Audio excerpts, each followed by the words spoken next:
जय Hind everyone. I hope आप सब लोग बहुत ही अच्छे होंगे और अपनी पढ़ाई को बहुत ही अच्छे से कर रहे होंगे।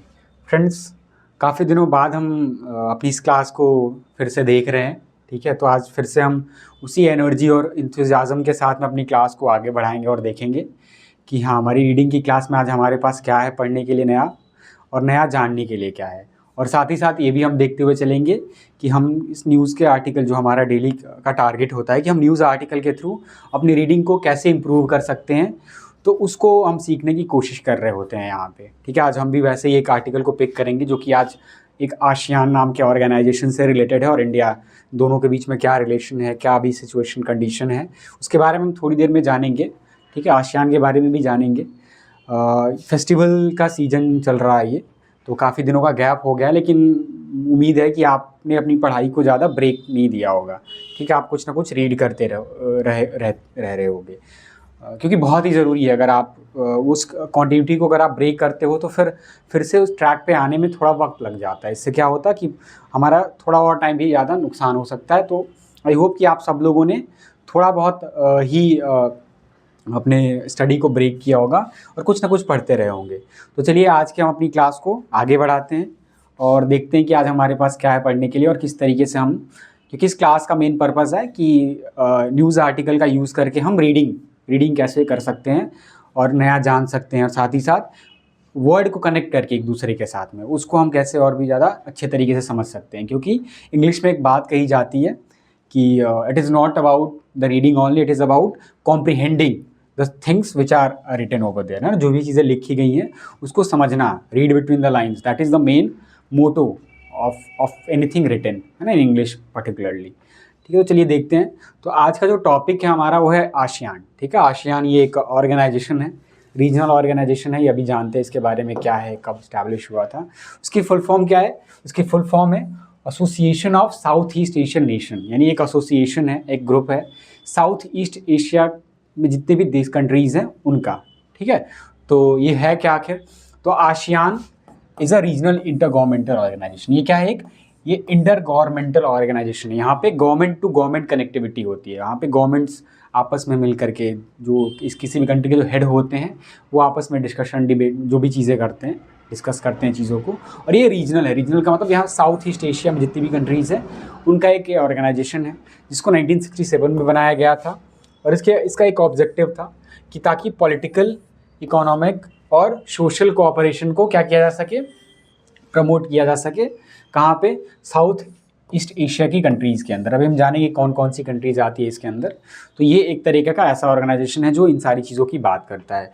यह काम करता है एक प्लेटफॉर्म के तौर पे, और ये किस चीज़ के लिए है, बातचीत के लिए। डायलॉग का मतलब बातचीत करते हैं। यहाँ पे बड़ी बड़ी जो भी कंट्रीज़ है, इसमें मेंबर कंट्रीज़ हैं, वहाँ के अलग अलग जो हेड होते हैं, हेड ऑफ द गवर्नमेंट होते हैं, वो यहाँ पे आके डिस्कस करते हैं, बातचीत करते हैं अलग अलग मुद्दों के ऊपर। And collaboration to ensure peace, और कोलैबोरेट करते हैं ताकि पीस, स्टेबिलिटी और डेवलपमेंट इस रीजन के अंदर, साउथ ईस्ट एशिया के अंदर क्या किया जा सके, इंश्योर किया जा सके। इसीलिए ये कोलैबोरेट करते हैं और बातचीत करते हैं, डायलॉग करते हैं। ठीक है, बहुत सारी चीज़ों के ऊपर बातचीत हो रही है, ट्रेड से रिलेटेड, इकॉनमी से रिलेटेड। मेंबर कंट्रीज़ हैं कितनी है, तो यहाँ देखोगे आप तो 10 कंट्रीज़ हैं टोटल। साउथ ईस्ट एशिया में भी लगभग 10 देश ही हैं। इसमें Indonesia, Malaysia, Philippines, Singapore, Thailand, Brunei, Vietnam, Laos, Myanmar और कंबोडिया, ये 10 मेंबर कंट्रीज़ है साउथ ईस्ट एशिया के अंदर, या आसियान ग्रुप में। ऑब्जेक्टिव क्या है इस आसियान का, देखिए कोई भी ऑर्गेनाइजेशन जब बनता है तो एक ऑब्जेक्टिव के साथ में बनता है कि इसका कोई एक पर्पस होता है बनने का। तो क्या है, जो आसियान है वो कोशिश करता है प्रमोट करने की किस चीज़ को, रीजनल पीस को, यानी जो एरिया है साउथ ईस्ट एशिया का उसके अंदर पीस मेंटेन रहे, इस चीज़ को प्रमोट करता है। स्टेबिलिटी को भी मेंटेन करने की का प्रमोशन करता है। और ये किस ज़रिए करता है, तो एडवांस इकोनॉमिक ग्रोथ के ज़रिए करता है। यानी जो इकोनॉमिक अलग अलग जो देश हैं वहाँ पे इकोनॉमिक कोलैबोरेशन करके पीस और स्टेबिलिटी को इंश्योर किया जाता है इस रीजन के अंदर। सोशल प्रोग्रेस के थ्रू भी किया जाता है इस चीज़ को, और साथ ही साथ कोऑपरेट भी किया जाता है इसके मेंबर नेशंस के बीच में। ठीक है, मेंबर कंट्री जितने भी हैं। और ये एम्फसाइज़ करता है डायलॉग को, बातचीत को और म्यूचुअल अंडरस्टैंडिंग को, ताकि जो भी डिस्प्यूट हैं उसको शांति से स्टैब्लिश किया जा सके, रिजॉल्व किया जा सके, while building collective strength and resilient against external challenge. और जो भी चैलेंजेस आती हैं यहाँ पे, डायरेक्टली अगर हम बात करें तो चाइना है ना, साउथ ईस्ट एशिया की कंट्रीज़ का जो सबसे बड़ा चैलेंज है वो है China. China is a country जो कि उस रीजन में अपना इन्फ्लुएंस कायम करना चाहता है। बहुत सारे 9 डैश लाइन्स जैसे कुछ पॉलिसीज़ हैं या फिर कुछ टर्म्स हैं जिसके थ्रू चाइना भी इस रीजन के अंदर क्लेम करता है। ठीक है, तो वहाँ पे उन चैलेंजेस के खिलाफ रेजिलियंस और स्ट्रेंथ, कलेक्टिव स्ट्रेंथ बिल्ड करने के लिए भी ये सारी मेंबर नेशंस क्या करते हैं, एक दूसरे के साथ कोलैबोरेट करते हैं और डिस्प्यूट को रिजॉल्व करने की कोशिश करते हैं। अब यहाँ पे इस चीज़ के बारे में तो हम जान गए कि आसियान क्या है, मेंबर कंट्रीज़ कौन है, इसका ऑब्जेक्टिव क्या है, इसके बनाने के पीछे पर्पज़ क्या है। बट हमारे इंडिया के लिए ये क्यों ज़रूरी है, तो थोड़ा सा इसको भी देख लेते हैं, थोड़ा जनरल वे में ही जानेंगे। इंडिया के लिए जो आसियान है, ये ऑर्गेनाइजेशन है, वो central to Act East policy, यानी पहले जो एक हमारी ईस्ट जो एक पॉलिसी हुआ करती थी, लुक ईस्ट पॉलिसी, अब उसको हम एक्ट ईस्ट पॉलिसी के नाम से जानते हैं कि हमें ईस्ट के तरफ में ध्यान देना है। ठीक है, वहाँ पे हमें डेवलपमेंट करना है, वहाँ के लोगों को अच्छी लाइफ देनी है, वहाँ पे अच्छी प्रोग्रेस करनी है। तो ये काफ़ी इंपॉर्टेंट हो, ये आसियान देश काफ़ी इंपॉर्टेंट हो जाते हैं। सर्विंग एज अ ब्रिज, और ये क्या करता है, सर्व करता है एक ब्रिज के तौर पर साउथ ईस्ट एशिया के लिए थ्रू इन्हांस्ड ट्रेड कनेक्टिविटी इन मैरीटाइम कोऑपरेशन, यानी इन एरियाज़ में कोऑपरेशन किया जाता है इंडिया के द्वारा आसियान कंट्रीज़ के साथ में, और ये ब्रिज की तरह काम करता है। अगर हमें ईस्ट की तरफ हमें अगर देखना है तो, है ना, उधर डेवलपमेंट करना है तो। It also helps India balance, या हेल्प करता है इंडिया को बैलेंस करने में चाइना के बढ़ते हुए इन्फ्लुएंस को। यानी इंडिया, अगर हम देखा जाए तो इंडिया का जो एक रीजनल जो कॉम्पिटिटर है वो कौन है, चाइना ही है। चाइना का जो इस रीजन में बढ़ता हुआ इन्फ्लुएंस है, उसको भी अगर काउंटर करना है इंडिया को, तो उसके लिए आसियान कंट्रीज़ बहुत इंपॉर्टेंट हो जाती है। साथ ही साथ while deepening culture, strategic and economic ties, इन सारी चीज़ों में टाइज को बढ़ाते हुए, डीपन करते हुए अक्रॉस इंडो पैसिफिक रीजन, यानी इसका जो रीजन है इंडो पैसिफिक, यानी इंडियन ओशन और पैसिफिक ओशन का जो एरिया है, उधर पे सारी चीज़ें करते हुए हमें चाइना के इन्फ्लुएंस को भी क्या करना है, कंट्रोल में रखना है। तो साउथ ईस्ट एशियन कंट्रीज़ के साथ में हमें क्या करना पड़ेगा, कोऑपरेशन करके रखना पड़ेगा। तो इस पर्पज से ये आसियान कंट्रीज़ काफ़ी इंपॉर्टेंट हो जाती हैं। ठीक है, तो this is all about ASEAN and its significance for India. चलिए आज के हम अपने वोकैबलरी के पार्ट को भी देख लेते हैं, ताकि जब हम आर्टिकल पढ़ें तो, क्योंकि इस क्लास का करने का पर्पज़ हमारा काफ़ी सारे पर्पज़ होते हैं ताकि हमारी रीडिंग इंप्रूव हो सके, तो उसके लिए वोकैबलरी भी हमें पता होनी चाहिए कि वो कैब की मीनिंग क्या है, अलग अलग जो कैब यूज़ हुई है। यातस क्या होता है, तो जब कभी भी हम कोई एक्टिविटी कर रहे होते हैं, उसमें एक जो शॉर्ट पॉज आता है ना, छोटा सा जो पॉज आता है, ठीक है, मूवीज़ वगैरह देखते होगे आप लोग, तो एक इंटरवल आता है बीच में, तो एक तरीके का पॉज ही होता है वो। ठीक है, तो a pause in activity that is called हियाटस। बहुत ही अच्छा वर्ड है ये। ठीक है, आप लोग देख पा रहे होगे, काफ़ी नया वर्ड होगा आपके लिए। इंटरवल या ब्रेक भी आप इसको कह सकते हैं। अनलीश का मतलब क्या होता है, किसी चीज़ का खुलासा करना, है ना, उधेड़ देना, उसको ओपन अप कर देना। तो रिलीज समथिंग पावरफुल, यानी कोई पावरफुल चीज़ है उसको आपने रिलीज़ कर दिया। सेट फ्री या ट्रिगर भी आप इसको कह सकते हैं। टर्मोइल का मतलब क्या होता है, a state of great confusion और डिस्टर्बेंस, यानी कि ऐसी स्थिति जहाँ पे जो कन्फ्यूज़न और डिस्टर्बेंस की बहुत बड़ी सिचुएशन होती है, दैट इज़ कॉल्ड टर्मोइल, है ना। केओस, अनरेस्ट या ट्रैवल भी आप इसको कह सकते हैं। ठीक है, अफरा तफरी आप इसको नॉर्मल बोलचाल की भाषा में कह सकते हैं। Next word is constant. Constant का मतलब क्या होता है, restriction that controls one's action, ये कोई भी लिमिटेशन या रिस्ट्रिक्शन, पाबंदी जो किसी के एक्शन को क्या करती है, कंट्रोल करके रखती है, हिंडर करके रखती है, उसको सीमित कर देती है, that is called constant. Limitation, restraint या कर भी आप इसको कह सकते हैं। रिलायबिलिटी, विश्वसनीयता, है ना, that is called reliability. The quality of being dependable, यानी आपकी ऐसी एबिलिटी जो आपके ऊपर किसी को रिलायबल या डिपेंड होने पे विवश करता है, that is called reliability. Trust worthiness या स्टेबिलिटी भी आप इसको कह सकते हैं। लिंगर वर्ड बहुत ही अच्छा वर्ड है। ठीक है, लिंगरिंग का मतलब क्या होता है, कोई भी चीज़ जब लंबे टाइम तक क्या होती रहे, कंटिन्यू रहे या मंडराती रहे, दैट इज कॉल्ड लिंगरिंग, है ना, अब होने वाली हो, that is called lingering. Lasting, persistent, enduring भी आप इसको कह सकते हैं। स्ट्रेन क्या होता है, तो strain nothing else, it is a synonym for stress, pressure और tension resulting from stress, यानी stress लेने की वजह से जो pressure और tension जो build होती है mental, that is called strain। stress या burden भी आप इसको कह सकते हैं। demonstrate करना, to show or prove something clear, यानी किसी चीज़ को evidence या witness के थ्रू क्या करना, prove करना या दिखाना, that is called demonstrate करना। display, exhibit, बहुत इसके अच्छे synonym है, exhibit वर्ड आप याद रख सकते हैं। ठीक है, showcase करना भी इसको आप कह सकते हैं। ठीक है, तो ये बहुत ही अच्छे वर्ड हैं आज के आर्टिकल में। इन सारे वर्ड्स को आप कर लीजिएगा। चलिए हम अपने आर्टिकल की तरफ आगे बढ़ते हैं एंड समझने की कोशिश करते हैं कि आज के आर्टिकल का आखिर क्या है, किस तरीके से हम इसका हमारा अप्रोच रहेगा इसको करने का, और किस तरीके से हम इसके थ्रू अपनी लर्निंग को क्या कर सकते हैं, अपनी अंडरस्टैंडिंग को, जो इंग्लिश को लेकर के, रीडिंग को लेकर के उसको हम अच्छा और भी ज़्यादा स्ट्रॉन्ग बना सकते हैं, स्ट्रेंथन कर सकते हैं। आर्टिकल का जो title that is missed opportunity, यानी किसी ऐसे अपॉर्चुनिटी की बात कर रहा है, अवसर की बात कर रहा है जो हमसे मिस हो गई है। वो अपॉर्चुनिटी कैसी है?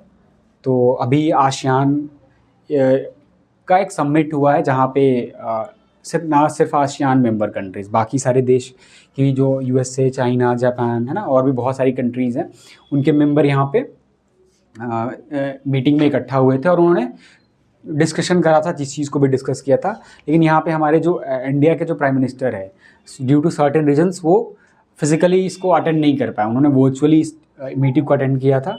बट वही कह रहा है कि अगर हमें आसियान की जो कंट्रीज़ है उनके साथ हमें अच्छा रिलेशन मेंटेन करके रखना है, तो इंडिया के लिए बहुत इंपॉर्टेंट है कि हमारा प्रोएक्टिव अप्रोच हो, हमारे पार्टिसिपेशन और भी अच्छे तरीके से होना चाहिए। तो इस अपॉर्चुनिटी को थोड़ा सा हमने मिस किया, इसी की बात कर रहा है ये। India could have made better use of the ASEAN summit. India क्या कर सकता था? Could have made better use, यानी और भी अच्छा कर सकता था, और भी इसको अच्छे तरीके से इस्तेमाल कर सकता था। किस चीज़ का? आसियान के समिट का। यानी अभी जो आसियान मेंबर कंट्रीज का जो समिट हुआ है, कहाँ पे वो अभी हम जान जाएंगे। अभी ये काफ़ी अच्छा जीएस के पॉइंट ऑफ व्यू से भी क्वेश्चन बन सकता है। तो इंडिया का जो पार्टिसिपेशन था वो और भी अच्छा हो सकता था, इसको और भी अच्छे से यूज़ कर सकता था इंडिया। कुड हैव का मतलब क्या होता है कि कोई ऐसा काम जो आपको करना चाहिए था बट आपने नहीं किया, है ना। तो इंडिया कर सकता था मेड बेटर यूज़, और भी अच्छे तरीके से इसका यूज़। और ये किसका? आसियान के समिट का। समिट का मतलब होता है शिखर वार्ता, है ना, टॉप कॉन्फ्रेंस। इसको समिट को हम क्या कहते हैं? टॉप कॉन्फ्रेंस, है ना। छोटी छोटी जो मीटिंग्स होती हैं और उसके बाद जो एक बहुत बड़ी मीटिंग कंडक्ट की जाती है जहाँ पर head of the governments, head of the state participate करते हैं, तो उसको समिट कहा जाता है, ठीक है, टॉप कॉन्फ्रेंस। सिंस 1995 से ही, 1995 से ही, जब India became a dialogue partner, जब इंडिया हो गया, क्या हो गया? एक डायलॉग पार्टनर हो गया, यानी बातचीत। डायलॉग का मतलब क्या होता है? बातचीत करने वाला पार्टनर हो गया। किस चीज़ का? Of the association of south east Asian Nations का, यानी आसियान का। एंड 2002 और 2002 से व्हेन इट वाज अपग्रेडेड, जब इसको अपग्रेड कर दिया गया, इसको ऊपर लेकर के आया गया, कहाँ तक? समिट के लेवल तक। यानी हमने कहाँ से? डायलॉग पार्टनर से लेकर के समिट लेवल तक हम यहाँ से यहाँ तक आए। The annual ASEAN summit has been, यानी जो एनुअल वार्षिक रूप से होने वाला जो आसियान का समिट है, शिखर वार्ता है, टॉप कॉन्फ्रेंस है, हैज़ बीन एन अपॉर्चुनिटी, तो रहा है, क्या रहा है? एक अपॉर्चुनिटी, एक अवसर फॉर इंडिया के लिए टू रिकनेक्ट, ताकि खुद रिकनेक्ट कर सके, जोड़ सके फिर से विथ अ रीजन, एक ऐसे रीजन के साथ में, एक ऐसे क्षेत्र के साथ में, एरिया के साथ में, विथ हिस्टोरिकल लिंकेजेस, जिसके क्या हैं? काफ़ी ज़्यादा हिस्टोरिकल, ऐतिहासिक लिंकेजेस हैं, जुड़ा हुआ है। यानी इंडिया और आसियान में जितनी भी कंट्रीज़ हैं उनका हमारा हिस्ट्री से भी काफ़ी ज़्यादा कनेक्शन रहा है। एंड नाउ इसमें कंबोडिया एक देश आता है, ठीक है। कंबोडिया में पता होगा आपको कि if I am not wrong तो हिंदू का सबसे बड़ा टेम्पल माना जाता है, कंबोडिया के अंदर ही है। एंड नाउ तो ऐसा पॉसिबल तभी हुआ होगा ना जब हमारी इंडिया के किसी राजा का, है ना, अच्छा रिलेशन रहा हो वहाँ से, है ना। एंड नाउ, और अब इंक्रीजिंग, और ये जो बढ़ता हुआ जियोपॉलिटिकल इम्पॉर्टेंस है ना, तो ये सारी चीज़ों की वजह से काफ़ी इंपॉर्टेंट है ये। In addition to ASEAN India summits, इसके अलावा, यानी इसके अतिरिक्त, जो आसियान है और आसियान इंडिया समिट्स के अतिरिक्त, the annual east Asia summit, यानी जो वार्षिक रूप से होने वाले ईस्ट एशिया समिट है ना। ईस्ट एशिया समिट का मतलब आसियान, ईस्ट की एशिया के अंदर जितनी भी कंट्रीज आती हैं उनका जो समिट है, इंक्लूडिंग द यूएस, जिसमें शामिल है US, China, Russia, Australia, New Zealand, Japan, south Korea, India and the ASEAN countries, है ना। इनका जो ये समिट है, इसके अलावा इज़ अ चांस, ये मौका है, एक ऐसा अवसर है फॉर द इंडियन लीडरशिप, यानी इंडिया के लीडरशिप के लिए, नेतृत्व के लिए, टू इंटरैक्ट, कि वो इंटरैक्ट करें, है ना, मिल करके बातचीत करें with the most powerful countries, यानी किनके साथ में? तो जो जितने भी सबसे ज़्यादा ताकतवर, जो है ना, शक्तिशाली जो कंट्रीज़ हैं उनके साथ में, ऑन इंडो पैसिफिक इशू, यानी इंडिया और इंडियन ओशन और पैसिफिक ओशन के अंदर जो इश्यूज़ हैं उनके ऊपर इन सारी बड़ी बड़ी कंट्रीज़ के साथ में बातचीत कर सके। तो ये एक अच्छा चांस है, ये जो ये जो एनुअल ईस्ट एशिया का समिट है। The rebirth of the Australia India Japan US quad, यानी जो रीबर्थ है, पुनर्जागरण है। पुनर्जागरण किसका है? फिर से जो रिवाइव करने का जो काम है किसका?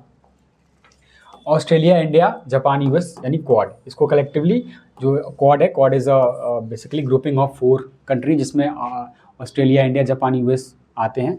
फॉर एग्जाम्पल के तौर पे टुक प्लेस, इस रीबर्थ ने टुक प्लेस किया यानी जगह ली इन 2017 यानी 2017 के अंदर क्वाड को एक अच्छा सा शेप मिल गया आफ्टर डिकेड लॉन्ग हियाटस। और ये कब आया? एक बहुत ही लंबे टाइम के हियाटस ब्रेक के, ना, एक लॉन्ग डिकेड यानी दशकों चलने वाले लंबे हियाटस के बाद में आया, यानी पॉज के बाद में आया।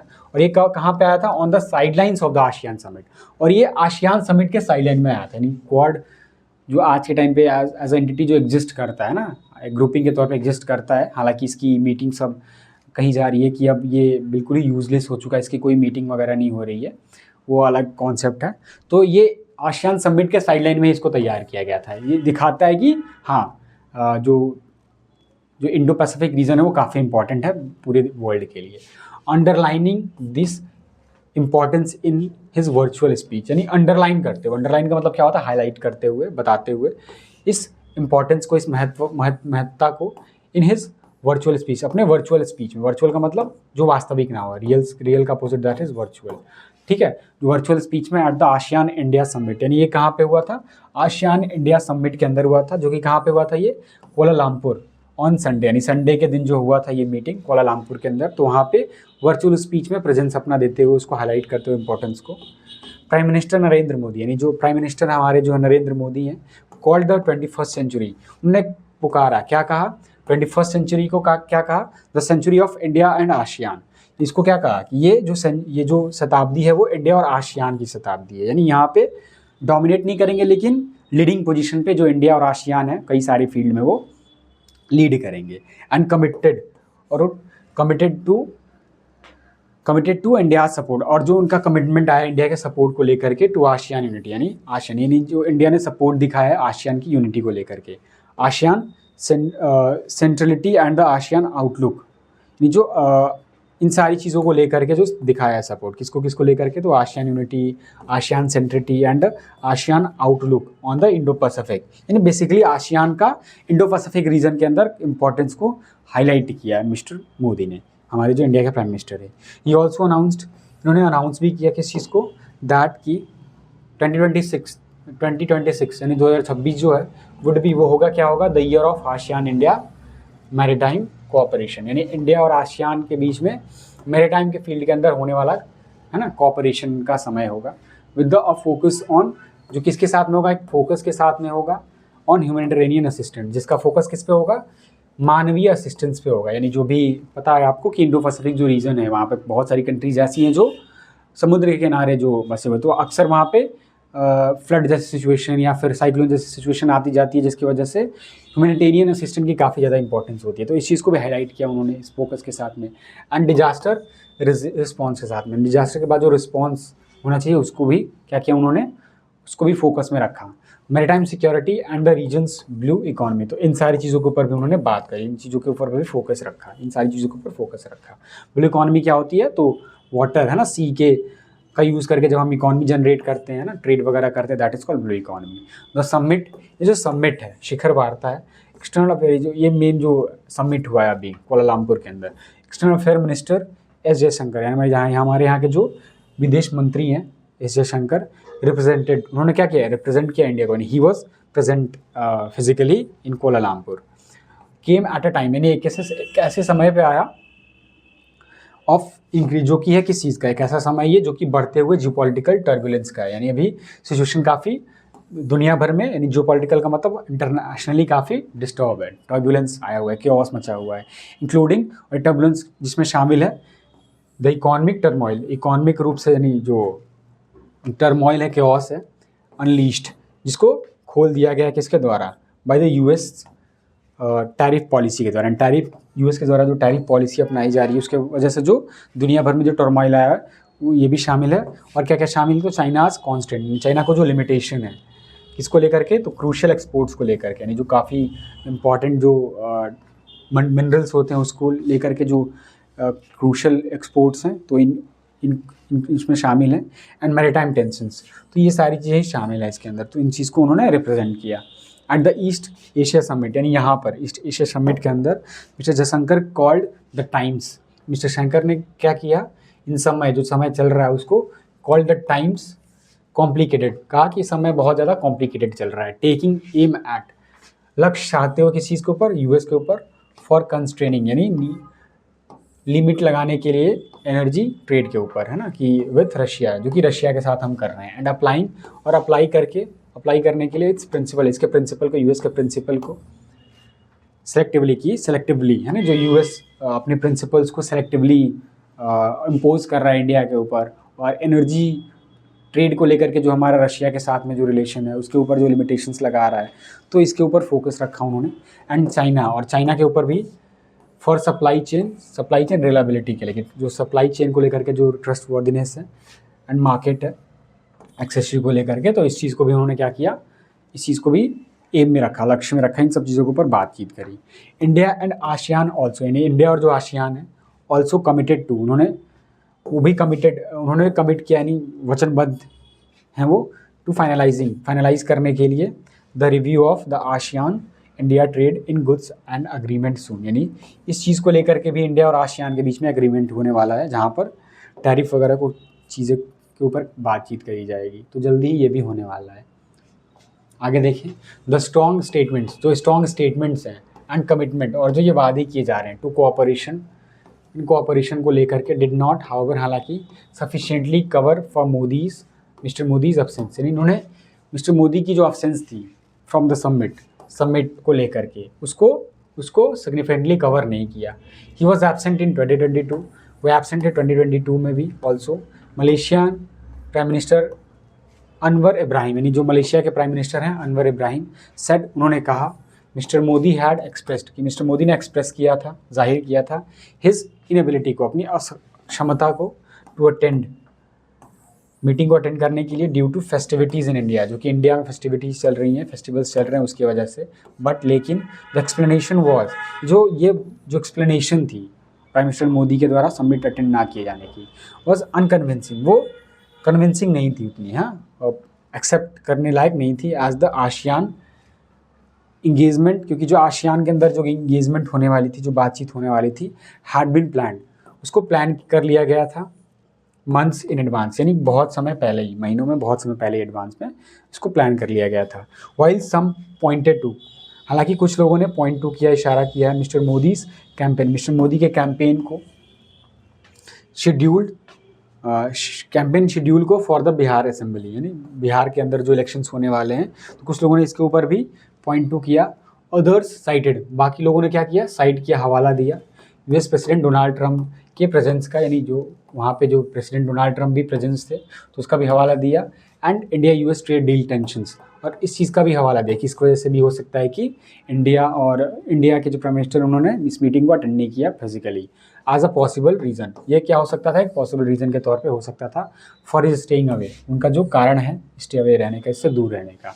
और फ्यू इवन सजेस्टेड, कुछ लोगों ने तो यहाँ तक ये भी सजेस्ट किया, और लिंगरिंग स्ट्रेन को, एक लंबे टाइम से चलते आ रहे प्रेशर को या बर्डन को, जो कि है इंडिया मलेशिया रिलेशनशिप, यानी इंडिया और मलेशिया के रिलेशनशिप को लेकर के, ओवर मलेशियाज डिप्लोमेटिक, और ये किसको लेकर के है, मलेशिया का जो डिप्लोमेटिक सपोर्ट है ना, कूटनीतिक भरा जो सपोर्ट है, किसको लेकर के, पाकिस्तान को लेकर के, ड्यूरिंग ऑपरेशन सिंदूर, यानी ऑपरेशन सिंदूर के टाइम पे जो पाकिस्तान को सपोर्ट दिखाया था मलेशिया ने, तो हो सकता है कि इस वजह से भी ये स्ट्रेन हमें देखने को मिल रहा है, तो ये भी कह रहे हैं, है ना, कुछ लोग ऐसा सजेस्ट कर रहे हैं।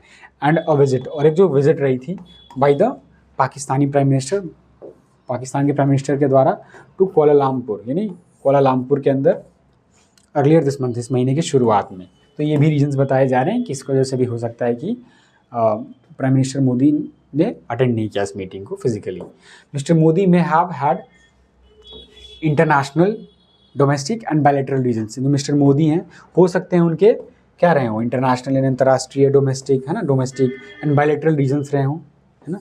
But the no show was a missed opportunity, लेकिन उनका जो प्रेजेंट ना होने का काम था वो एक ऐसी अपॉर्चुनिटी थी जिसको मिस कर दिया उन्होंने, ठीक है। हमें अक्सर कहा जाता है कि अवसर को हमें हमेशा अपनाना चाहिए, बट उन्होंने मिस कर दिया इस अपॉर्चुनिटी को, स्पेशली मुख्य रूप से व्हेन, जब अदर ग्लोबल प्लेयर्स, जो बाकी के जो दुनिया भर में जो ग्लोबल प्लेयर्स हैं, मतलब कंट्रीज़ की बात कर रहे हैं आप, यूएस, चाइना, जापान, है ना, Australia, New Zealand, including the US, जिसमें यूएस और चाइना भी शामिल हैं, डेमोन्स्ट्रेटेड, उन्होंने डेमोन्स्ट्रेट किया, दिखाया देयर कमिटमेंट, उनके कमिटमेंट को, वचनबद्धता को, टू रीजनल स्टेबिलिटी, जो रीजनल स्टेबिलिटी के है ना, यानी इस रीजन के अंदर स्टेबिलिटी होनी चाहिए, बस उन्होंने प्रेजेंट होकर के भी बता दिया, बाई सिंपली बीइंग देयर, केवल हो करके वहाँ पे, ठीक है, भले उनका पर्पस, ऑब्जेक्टिव कुछ और हो वहाँ पे होने का, बट उनकी जो एक प्रेजेंस थी, उस चीज़ ने इस चीज़ को डेमोन्स्ट्रेट किया कि हाँ, they also want regional stability in that region, ठीक है, जो इंडो पैसिफिक रीजन है वहाँ पे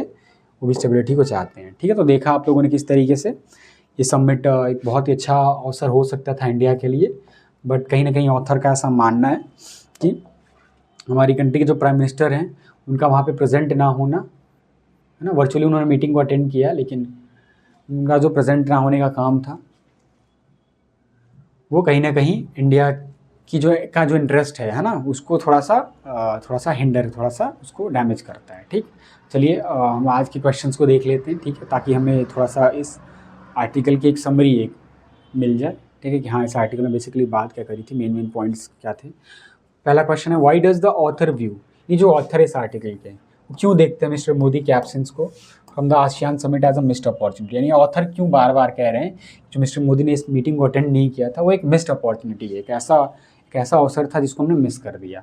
द एब्सेंस रिफ्लेक्टेड, जो एब्सेंस था उसने रिफ्लेक्ट किया, दिखाया, और weaker commitment toward India's long term diplomatic priorities, ठीक है, ये हमारा बिल्कुल ही उद्देश्य नहीं था। सच पार्टिसिपेशन माइट हैव अलाउड, इस तरीके का जो पार्टिसिपेशन है उसने अलाउ कर दिया होता आसियान को reaffirm support for India's strategic initiative, इसकी भी बात नहीं करी थी।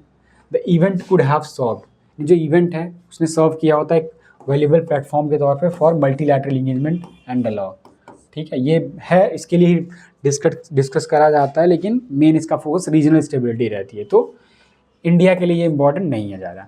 It could have strengthen India's leadership, ये मजबूती दे सकता था किसको, इंडिया की लीडरशिप के रोल को, पहली बात तो कहाँ पे, रीजनल कोऑपरेशन में और इकोनॉमिक सिक्योरिटी में। बिल्कुल हमारा आंसर डी हो जाएगा कि अगर मीटिंग को अटेंड किया होता तो हम भी यूएस और चाइना के साथ में वहाँ पे स्टेबिलिटी चाहते हैं, इस चीज़ को पहली बात तो सपोर्ट मिला होता, और साथ ही साथ हमारी जो एक्ट ईस्ट पॉलिसी है, हमारा जो नॉर्थ ईस्ट का जो रीजन है वहाँ पे हम वहाँ पे ट्रेड करना चाहते हैं, वहाँ से ट्रेड करना चाहते हैं, क्योंकि वहाँ की नॉर्थ ईस्ट की जो कनेक्टिविटी है वो वो जो साउथ ईस्ट एशियन कंट्रीज़ की जो कनेक्टिविटी है नॉर्थ ईस्ट से ही को करके जाती है, तो वहाँ पे काफ़ी इंपॉर्टेंट रोल प्ले करते हैं आसियान कंट्रीज़, तो ठीक है, तो ये इस चीज़ को मजबूती दे सकता था, इसीलिए ऑथर का कहना है कि एक मिस्ड अपॉर्चुनिटीज़ है। What could be a possible reason, क्या पॉसिबल रीज़न हो सकता था मिस्टर मोदी के मिस करने के आसियान की मीटिंग को, क्या पॉसिबल रीज़न था जो मिस्टर मोदी ने मिस किया। Diplomatic considerations possibly link to balancing relation with global power, balance करने की बात नहीं करी थी। A scheduling overlap with domestic political engagement and international commitments, ठीक है, हमारा आंसर आई होप यही होगा, ठीक है।